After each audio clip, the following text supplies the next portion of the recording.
Salatullah salamullah ala taha rasulillah. Salatullah salamullah ala yasin habibillah, ala yasin habibillah. Joko Tingkir wali Jawa, murid Sunan Kalijaga, wis masyhur ing Nuswantara, dadi waliya dadi raja, dadi waliya dadi raja. Legendane Joko Tingkir, Joko gagah sregep zikir, statuse yatim piatu, bisa sukses krana mituhu, bisa sukses krana mituhu.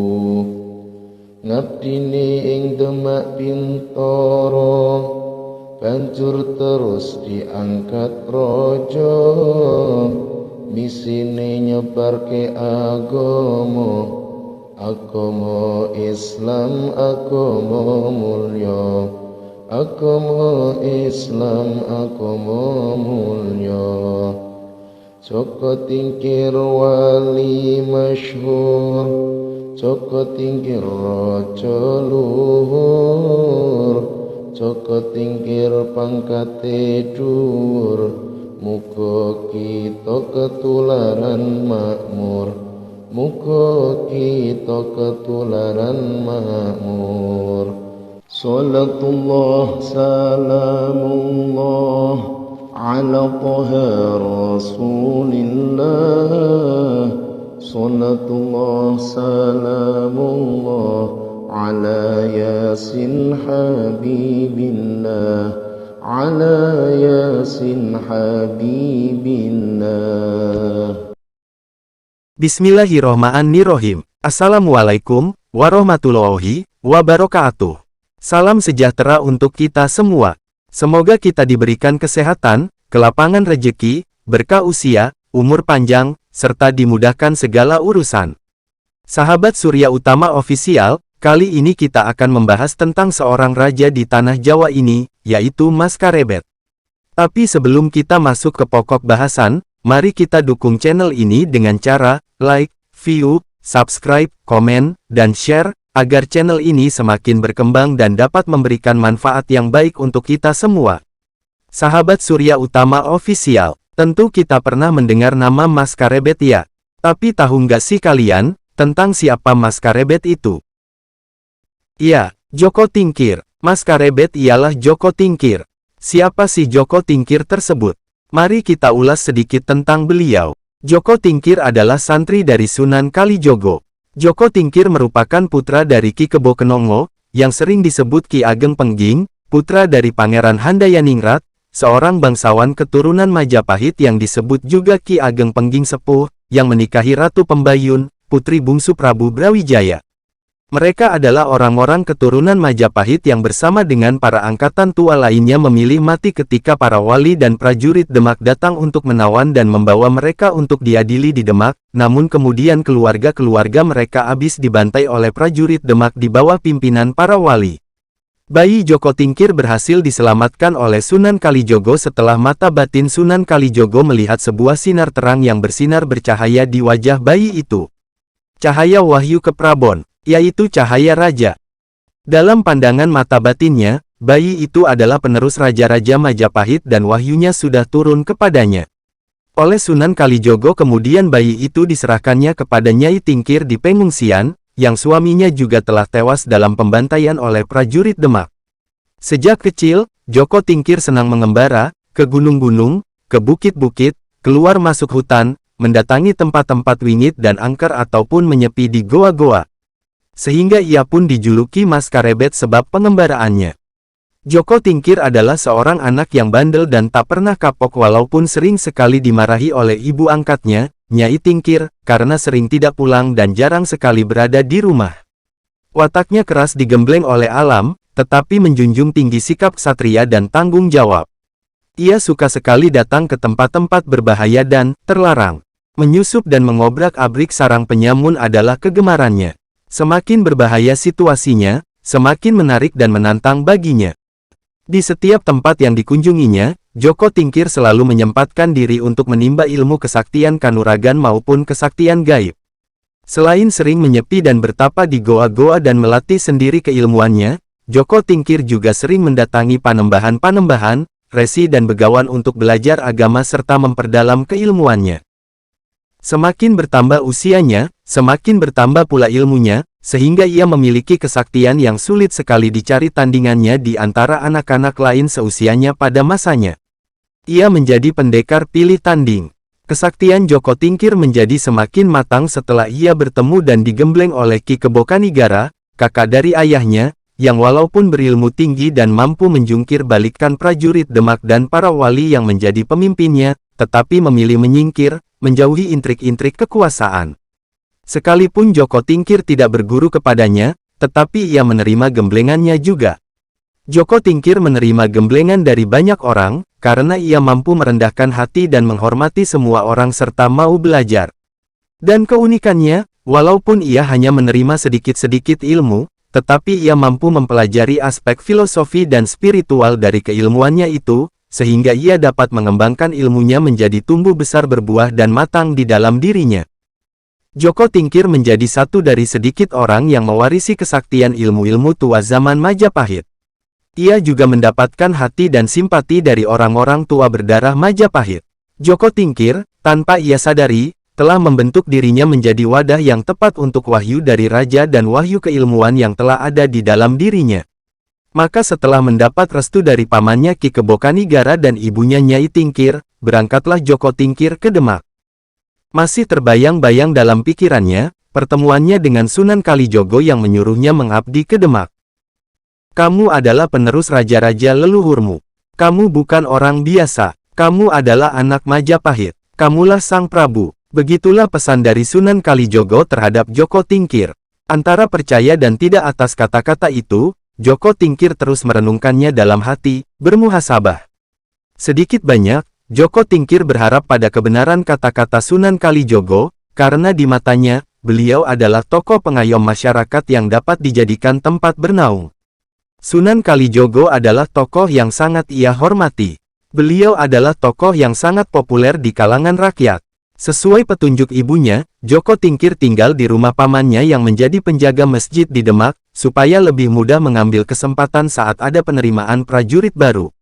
Sekalipun ia bukan penganut agama Islam saat itu, tetapi ia rajin membantu pamannya merawat dan membersihkan masjid. Ia juga sering berdiam di pojok belakang masjid yang gelap dan sepi untuk tidur atau bersemedi. Seringkali ia melamun merenungkan arti kata-kata Sunan Kalijogo. Hingga akhirnya ia pun resmi menjadi Muslim.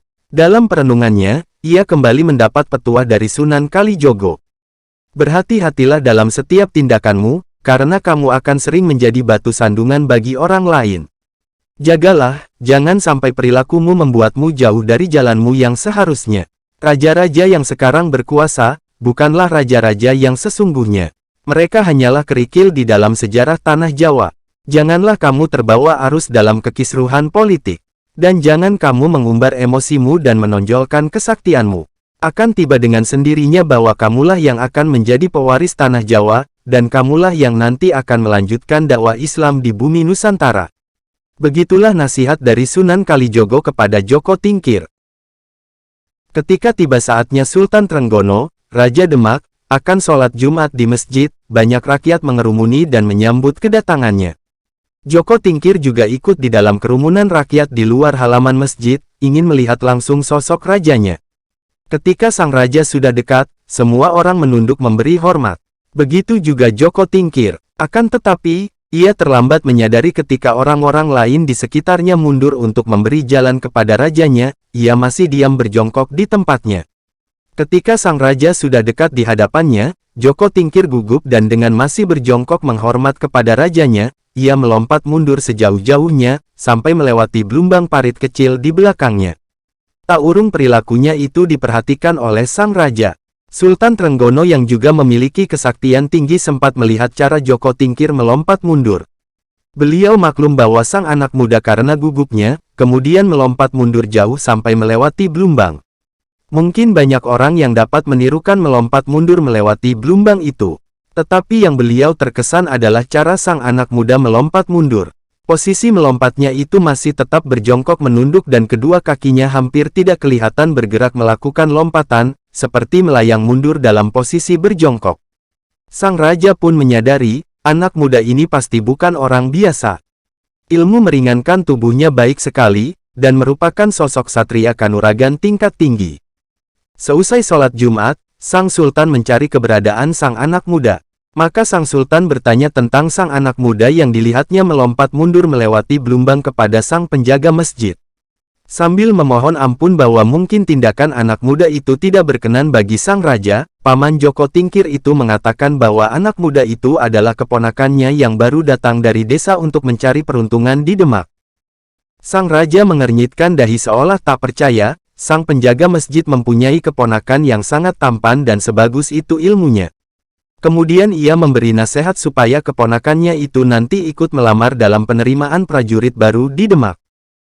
Sebulan kemudian diadakanlah penerimaan prajurit baru di Kerajaan Demak. Joko Tingkir pun ikut mendaftar.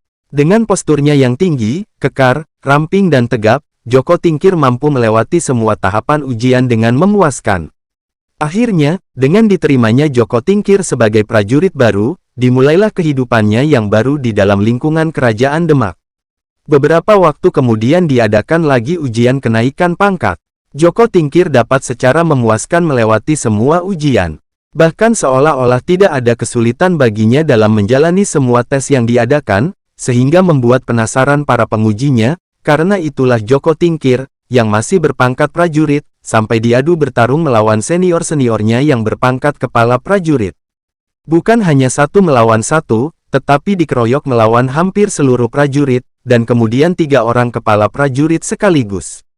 Sultan Trenggono yang ikut melihat adu tanding tersebut dapat menilai, bahwa selain Joko Tingkir dapat mengimbangi adu tanding tersebut, dapat dilihatnya juga bahwa Joko Tingkir menyimpan kemampuan kanuragan dan kesaktian tingkat tinggi tersebut, tetapi tidak diperlihatkannya. Bahkan mungkin anak muda itu dapat mengalahkan mereka semua dalam satu pukulan bila dikehendakinya. Namun Joko Tingkir sangat rendah hati dan bijaksana, ia hanya mengimbangi mereka. Diam-diam sang raja pun merasa kagum akan akhlaknya. Anak muda itu adalah yang dulu dilihatnya di depan masjid. Masih sangat muda tetapi memiliki kemampuan yang bahkan lebih tinggi dibandingkan senior-seniornya. Wajahnya pun bersih dan bersinar, tampak nyata saat dibandingkan dengan prajurit-prajurit lain saat berdiri di dalam barisan. Maka atas keputusan Sultan Trenggono, Joko Tingkir bukan hanya dinaikkan pangkatnya, tetapi juga dijadikan sebagai anggota khusus penjaga bagian dalam keraton, dan juga diangkat menjadi anggota pasukan khusus pengawal raja. Dan Joko Tingkir memulai serta memperdalam agama Islam. Joko Tingkir sangat menonjol kecerdasan dan keprigelannya serta disukai oleh teman-temannya. Ia juga dipercaya dan diandalkan untuk mengawal raja, permaisuri atau anak-anak raja ketika bepergian keluar istana. Dan sebagai anggota khusus penjaga bagian dalam istana, ia bebas berkeliling memeriksa setiap pelosok bagian istana. Hanya bagian dalam kamar raja, anak raja dan kaputren saja yang tidak boleh dimasukinya. Kedekatan Joko Tingkir dengan anggota keluarga raja menumbuhkan percintaan antara Joko Tingkir dengan putri bungsu raja. Hingga suatu saat mereka tertangkap basah oleh Sultan Trenggono saat sedang berduaan di Taman Kaputren pada malam hari. Sekalipun kejadian itu merupakan aib bagi raja dan keluarga raja, tetapi di dalam kemarahannya, Sultan Trenggono tetap dapat berpikir bijak. Ia mengusir Joko Tingkir keluar istananya dan melarangnya berada di Demak atau sekitarnya. Dan kepada semua orang yang mengetahui kejadian itu diperintahkannya untuk tutup mulut. Dan saat bersamaan, terjadilah pertempuran antara Joko Tingkir dengan pengawal raja lainnya. Bahkan disiarkannya kabar bahwa Joko Tingkir pergi diusir dari istana karena berkelahi dan membunuh temannya sesama pengawal raja, yaitu Dadung Awu. Jadilah Joko Tingkir kembali mengembara di alam bebas, keluar jauh dari lingkungan istana. Beberapa kali juga Joko Tingkir tinggal bersama pamannya Ki Kebo Kanigara dan kembali menikmati penggemblengan kebatinan, spiritual, dan kanuragan. Bersama pamannya, dan beberapa pengikutnya, serta beberapa tokoh tua zaman Majapahit, mereka menjauhi dunia perpolitikan dan merahasiakan identitas mereka sebagai keturunan Majapahit yang dapat dipandang sebagai duri bagi kerajaan Demak. Pada masa itu terjadi banyak sekali persaingan untuk memperebutkan tahta kerajaan Demak. Bahkan di luar istana, banyak kalangan dari dunia hitam yang juga bersaing memperebutkan tahta Demak. Bahkan simbol kekuasaan kerajaan saat itu, yaitu sepasang keris pusaka sakti Nogososro dan sabuk inten, sampai hilang dicuri orang. Kerajaan Demak telah mengerahkan prajurit telik sandinya untuk mencari dan membawa pulang keris-keris tersebut, tetapi tidak juga dapat ditemukan keberadaannya. Pada masa itu berkembang suatu keyakinan, bahwa siapapun yang berhasil mendapatkan dan menguasai pusaka Nogososro dan sabuk inten, akan lebih mudah jalannya menuju kekuasaan menjadi Raja Tanah Jawa. Dengan demikian pusaka-pusaka itu menjadi incaran banyak orang, bukan hanya dari lingkungan kerajaan, tetapi juga orang-orang dari luar kalangan istana, termasuk juga kalangan dunia persilatan golongan hitam. Di dunia persilatan saat itu sering sekali terjadi bentrokan antara golongan putih dan golongan hitam. Hutan Mentaok, Gunung Tidar, dan Gunung Merapi banyak dijadikan sarang oleh banyak kelompok penyamun. Masing-masing dipimpin oleh tokoh yang sakti. Golongan hitam, yang kebanyakan adalah kelompok-kelompok perampok, bajing loncat dan para penyamun, diperangi oleh kelompok golongan putih yang membela kebenaran dan melindungi rakyat. Joko Tingkir dan kelompok pamannya yang tergolong sebagai golongan putih, aktif memerangi golongan hitam. Mereka juga ikut membantu pihak kerajaan dengan cara yang tidak tampak di permukaan, dengan misinya untuk menemukan pusaka-pusaka kerajaan yang hilang. Sekalipun kelompok mereka dimusuhi oleh pihak kerajaan, tetapi didasari oleh budi pekerti yang luhur, mereka tidak memusuhi kerajaan. Siapapun rajanya, akan mereka dukung, selama raja itu menjunjung tinggi kebenaran dan melindungi rakyatnya. Setelah melalui banyak pertarungan besar yang mengakibatkan banyak korban jiwa, akhirnya mereka golongan putih berhasil menumpas pemimpin-pemimpin gerombolan golongan hitam beserta para pengikutnya dan berhasil juga merampas kembali pusaka-pusaka kerajaan, Nogososro dan sabuk inten dari tangan mereka dan menyerahkan keris-keris itu kembali kepada Raja Demak, Sultan Trenggono. Kepada mereka semua yang telah berjasa mengembalikan pusaka-pusaka tersebut, Sultan Trenggono memberikan hadiah besar. Kelompok Joko Tingkir dan pamannya, Kebo Kanigara pun tidak lagi dimusuhi oleh pihak kerajaan, karena selain telah berjasa kepada kerajaan, mereka juga menyatakan janji setia kepada kerajaan, siapapun rajanya, selama sang raja menjunjung tinggi kebenaran dan melindungi rakyatnya. Bahkan Sultan Trenggono mengizinkan putri bungsunya dinikahi oleh Joko Tingkir, sesuai nasihat dari Sunan Kalijogo, bahwa Joko Tingkir adalah seorang keturunan Majapahit yang nantinya akan menjadi penerus raja-raja Majapahit. Bila tiba saatnya Joko Tingkir menjadi raja, maka keturunannya adalah juga keturunan Sultan Trenggono melalui putrinya yang menjadi istri Joko Tingkir. Setelah menjadi menantu Raja Demak, Joko Tingkir diangkat menjadi adipati dengan sebutannya menjadi Kanjeng Adipati Adiwijaya, hingga kemudian ia mendirikan kerajaan Pajang, bergelar Sultan Hadiwijaya. Hingga pada saat ini masih ada garis keturunan beliau yang juga merupakan ulama-ulama besar di bumi Nusantara ini. Merujuk catatan Kiai Isyomuddin Hizik atau Gus Ishom, muhakik kumpulan karya Hadratus Syekh Kiai Haji Muhammad Hasyim Asy'ari, Joko Tingkir adalah kakek ketiga dari Kiai Haji Muhammad Hasyim Asy'ari, yang mana beliau ialah pendiri Nahdlatul Ulama, atau NU. Dan itu artinya, mantan Presiden Republik Indonesia, Kiai Haji Abdurrahman Wahid, atau yang kita kenal dengan nama Gus Dur, beliau adalah generasi ke-6 dari Joko Tingkir. Nasab Joko Tingkir bersambung kepada Maulana Ishak, ayah dari Sunan Giri, salah satu wali Songo yang juga berjasa besar terhadap perkembangan Islam di Nusantara. Dalam tahqiq kitab Adabul Alim wal Muta'alim, oleh Gus Ishom tercatat silsilah Joko Tingkir, sebagai berikut. Muhammad Hasyim bin Asy'ari, bin Abdul Wahid, bin Abdul Halim atau Pangeran Benowo, bin Abdurrahman atau Joko Tingkir, yang bergelar Sultan Hadiwijoyo, bin Abdullah, bin Abdul Aziz, bin Abdul Fattah, bin Maulana Ishak. Maulana Ishak ini ayah dari Raden Ainul Yakin, yang lebih kita kenal dengan gelar Sunan Giri, Tebu Ireng, Jombang. Catatan ini ditulis oleh Isyomuddin Hizik, Tahqiq Adabul Alim wal Muta'alim, Jombang, Maktabatut Turatsil Islami 1415, halaman 3. Catatan ini secara gamblang menginformasikan bahwa Joko Tingkir atau Mas Karebet ini bukan sembarangan. Jalur nasab ke atas, sampai kepada Maulana Ishak ayah dari Sunan Giri, sedangkan jalur nasab ke bawah, sampai kepada Hadratus Syekh Kiai Haji Muhammad Hashim Asy'ari, dan Kiai Haji Abdurrahman Wahid atau Gus Dur. Tokoh-tokoh yang sangat dihormati oleh bangsa ini, jika kita baca data sejarah lebih lanjut, Joko Tingkir merupakan seorang pendekar yang memiliki ilmu kadikdayaan dan kanuragan tingkat tinggi, sehingga ia disebut Mas Karebet. Abdurrahman atau Joko Tingkir ini merupakan raja sekaligus pendiri kerajaan Pajang dan bergelar Sultan Hadiwijoyo. Beliau menjadi raja pada tahun 1568 sampai tahun 1582. Jasanya pun besar dalam mendakwahkan Islam di bumi Nusantara ini. Pun demikian, anak cucunya juga terus berkiprah sampai saat ini. Demikian sahabat Surya Utama ofisial yang dapat kami sampaikan. Kurang lebihnya mohon maaf atas keterbatasan kami. Semoga apa yang kami sampaikan ini dapat memberikan manfaat serta menambah pengetahuan untuk kita semua. Terima kasih, terus dukung channel ini agar semakin berkembang dan lebih baik lagi. Akhirul kalam. Nun, wal kolami wa mayyasturun. Wassalamualaikum warahmatullahi wabarakatuh.